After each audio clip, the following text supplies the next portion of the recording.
Hello friends, कैसे हो आप सब लोग। उम्मीद करता हूँ आप सब लोग बहुत अच्छे होंगे, मज़े में हूँ। तो वेब डेवलपमेंट सीखने की इस सीरीज में आप सभी का वार्म वेलकम। तो लास्ट लेक्चर में हमने VS कोड को डाउनलोड करना, इंस्टॉल करना, उसके कुछ इंपॉर्टेंट एक्सटेंशंस के बारे में सीखा। तो इस लेक्चर में हम HTML से स्टार्ट करेंगे। So my name is Vinay Maurya, I am a senior software engineer and ex government teacher. ये कोर्स मैं उनके लिए बनाया हूँ जो कोडिंग सीखना चाहते हैं, चाहे आप IT फील्ड से हो या फिर नॉन IT फील्ड के स्टूडेंट हो, चाहे आप mechanical, civil, electrical, commerce, arts background से हो। रहने के लिए ये प्लेलिस्ट सेव कर लेना।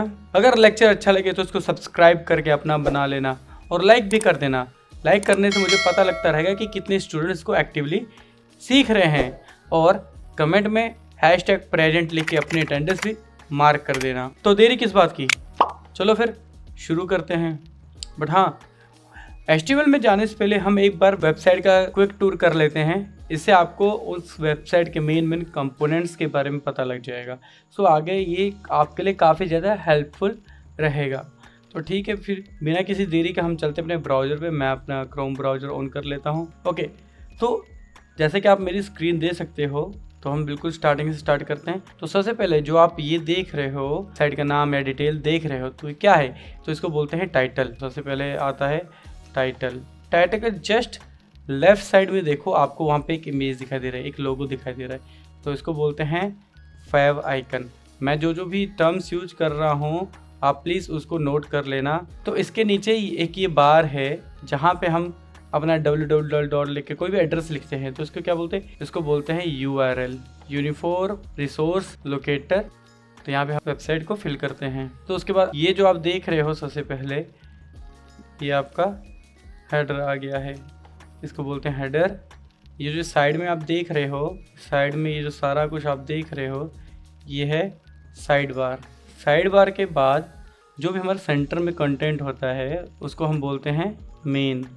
जैसे कि आप ये देख सकते हो, इसमें भी अलग अलग सेक्शन हो सकते हैं। जैसे कि ये देख रहे हो, ये एक अलग सेक्शन है। तो ये क्या है? एक अलग सेक्शन है ये।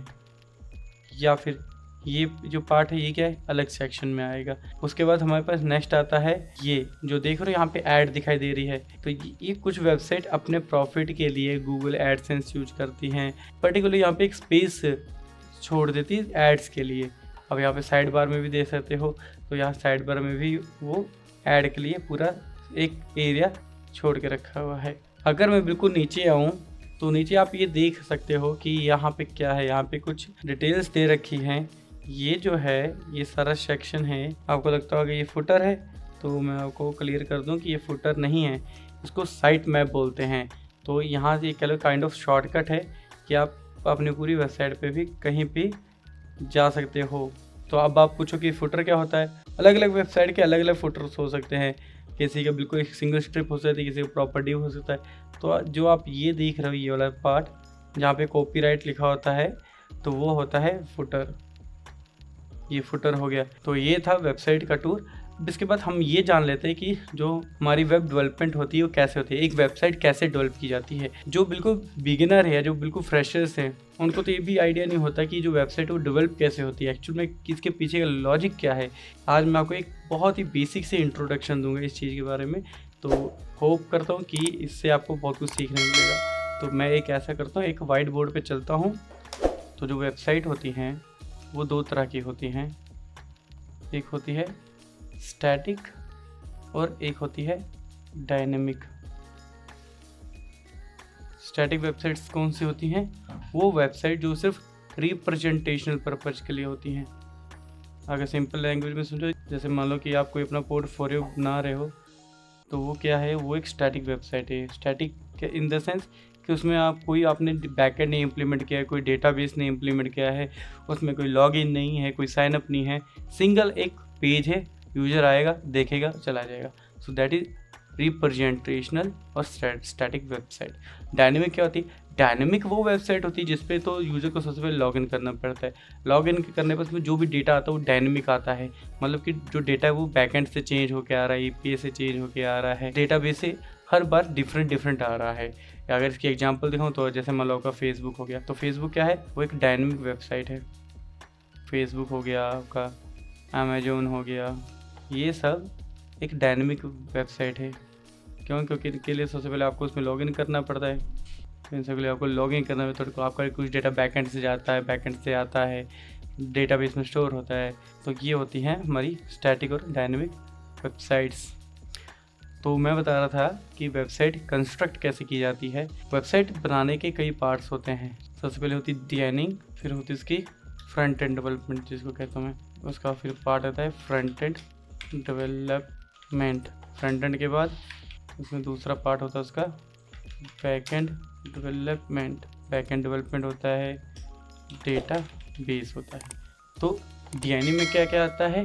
डिजाइनिंग में सबसे पहले उसका वायर फ्रेम रेडी होता है, प्रोटोटाइप रेडी होते हैं। ये वेबसाइट कुछ कैसे दिखेगी, इसमें क्या क्या होगा, कहाँ पे इसका हेडर होगा, कहाँ पे फुटर होगा, कौन सा साइड बार यूज करना है, इसमें कौन कौन से कंटेंट होगा, उसका लेआउट कैसे होता है, तो वो सब वायर फ्रेम में डिफाइन होता है। वायर फ्रेम बनता है। वायर फ्रेम बनने के बाद फिर उसके प्रोटोटाइप्स बनते हैं, जो कि पहले तो फोटोशॉप में बनते थे, ठीक है। फिर उसके बाद फिग्मा में बनने लगे। पहले फोटोशॉप में बनते थे, फिग्मा में बनने लगे, एंड फिग्मा के साथ उसके बिल्कुल पैरेलल अडोब XD। ये 4 हैं जहाँ पे आज की डेट में सबसे ज़्यादा वायर फ्रेम और प्रोटोटाइप्स बनते हैं। तो ये सब आते हैं डिजाइनिंग के पार्ट्स।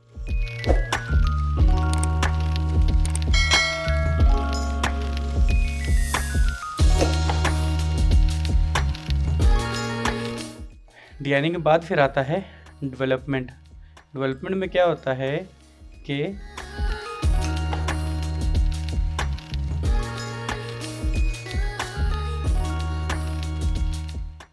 तो डेवलपमेंट में क्या आता है, वहाँ पे आपका सबसे पहले HTML आता है, CSS आता है, जावास्क्रिप्ट आता है, फ्रंट एंड के फ्रेमवर्क्स आते हैं, और उसमें कुछ CSS के फ्रेमवर्क्स भी आ जाते हैं, और CSS के फ्रेमवर्क आ जाते हैं। तो अगर मैं आपको CSS के फ्रेमवर्क्स के बारे में बताऊं तो CSS के फ्रेमवर्क्स कौन कौन से हैं, तो उसमें वाइडली सबसे ज़्यादा यूज होता है Bootstrap, Tailwind, Bulma, Ant Design, material.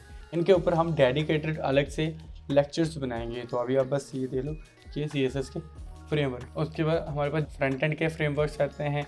तो फ्रंट एंड के फ्रेमवर्क्स में सबसे पहले हमारे पास React.js आता है, एंगुलर आता है, व्यू, नेक्स्ट और गेट्सबाई। इनमें से सबसे ज़्यादा पॉपुलर जो है वो React.js एंड एंगुलर है। तो हमारा भी फोकस React.js पर ही होगा इस बार। तो ये थी फ्रंट एंड की बात। अब बैक एंड में देखते हैं कौन कौन से। बैक एंड में तो बहुत सारी टेक्नोलॉजी, बहुत सारे प्रोग्रामिंग लैंग्वेजेस होती हैं जो डेवलपमेंट के लिए यूज होती है। तो आओ उनमें से कुछ के बारे में हम जानते हैं। तो लगता है ये मेरा चार्ट नहीं चल रहा है, तो मैं वैसे यहाँ पे टाइप कर लेता हूँ। बैकएंड में कौन कौन से यूज होते हैं सबसे ज़्यादा बैकएंड में? तो सबसे पहले वहाँ पे हमारे पास है सबसे पुरानी लैंग्वेज वो है PHP में भी उसमें 2 फ्रेमवर्क्स है, एक है लारावेल और सेकंड है केक PHP। और भी होते हैं, तो मुझे बस इन दोनों का ही पता है। इसके अलावा पाइथन के आगे पाइथन के फ्रेमवर्क्स आते हैं, जिनमें से है फ्लास्क, जेंगो, पांडा,